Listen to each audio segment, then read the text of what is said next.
आज बेंताल पंचायतर केशपुर ठारे विजु जनता दल जो कर्मी समावेश होता आपण अनुभव करथिबे देखिथिबे ये पीठर महात्मा अच्छी जो भाव में पुरी जगन्नाथ महाप्रभुंर पीठ जगन्नाथ महाप्रभु हेले आम आदि देवता से भाव में ये जगन्नाथ महाप्रभु आविर्भाव होती जगन्नाथ पीठ निर्माण होती रथयात्रा अत्यंत जहाँ कहते आनंद उल्लास पालन होती डीजे जिलापाल आसिक छेरा पहरा दौरान एवं समग्र भद्रक जिले में केशपुर जगन्नाथ महाप्रभु का पीठ सर्वविदित यही पीठरे यही पुण्य पीठरे आज आम कर्मी समावेश जो होता एवं से कर्मी समावेश माँ मान उपस्थित माँ हेले आमर शक्ति से शक्ति मान उपस्थित प्रमाण करुच्ची जे निश्चित भाव में नवीन पट्टनायक को आहरी शक्तिशाली कर आज जो आपण मैंने देखुं विभिन्न संवादपत्र विभिन्न क्षेत्र में प्रधानमंत्री जो बन्या बात्या आम राज्य आसी ना कि मंत्री भी आसी ना कि आज निर्वाचन होता दृष्टि आज दिल्ली में कौन मंत्री ना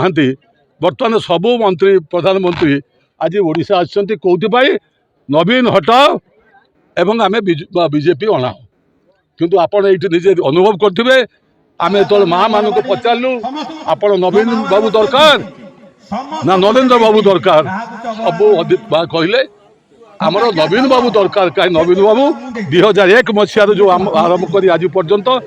आम जो परिचय सृष्टि कर आमको जो स्वावलंबी कर आत्मनिर्भरशील कर आज आम समाज जो मुंड टेकी चलुचु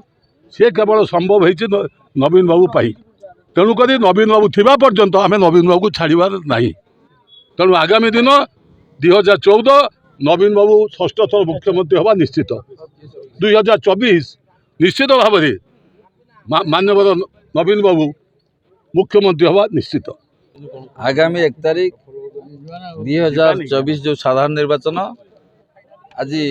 भद्रक ब्लॉक बेंताल ग्राम पंचायत ठारे प्रभु जगन्नाथ पीठ केशपुर ठारे निर्वाचनी सभा ए सभार मान्यवर विधायक जे प्रार्थी होती प्रफुल्ल सामल ये उपस्थित थे एवं तत्सहित ये सभा प्रमाणित करिछि विशेषकर माँ मानकर उपस्थिति प्रमाणित करिछि जे आगामी दिन में से एकमात्र समर्थन करेंगे एकमात्र मन पसंदर भोट देवे विजु जनता दल को सांसद प्रार्थी मंजुलता मंडल को प्रफुल्ल सामल को यही भद्रकर प्रथम महिला सांसद भावे जे भद्रकर स्वर जेते सांसद आगु जाइछंती वर्तमान मध्य जे प्रतिद्वंदिता करुछंती से केबे भद्रकर स्वर उठे नथिले तत्सहित भद्रकर विकास भद्रक जिला करवा प्रफुल्ल बाबूंकर जो दक्षता जो दान ता भद्रकवासी भूली पारिबे नहीं एणु समस्ते आज निष्पत्ति नहीं केवल केशपुर ग्राम पंचायत नुहे ये जगन्नाथ प्रभु जगन्नाथ पीठ आज रूपांतरीकरण होती माननीय मुख्यमंत्री लक्ष लक्ष टंका ये अनुदान देते समग्र ओडिशा रे जेते जगन्नाथ संस्कृति अच्छी सबु क्षेत्र जगन्नाथ पीठ जगन्नाथ क्षेत्र रूपांतरीकरण होती प्रभु जगन्नाथ नवीन पंडा को सहायक हेबे एवं विजु जनता दल को सहायक हेबे आगामी दिन में समस्ते विजु जनता दल को शंख चिन्ह भोट देवे एटी भद्रक जिलार सांसद मंजुलता मंडल सहित समस्त विधायक शंख चिन्ह निर्वाचित हेबे नवीन बाबू को षष्ठ थर मुख्यमंत्री करेंगे।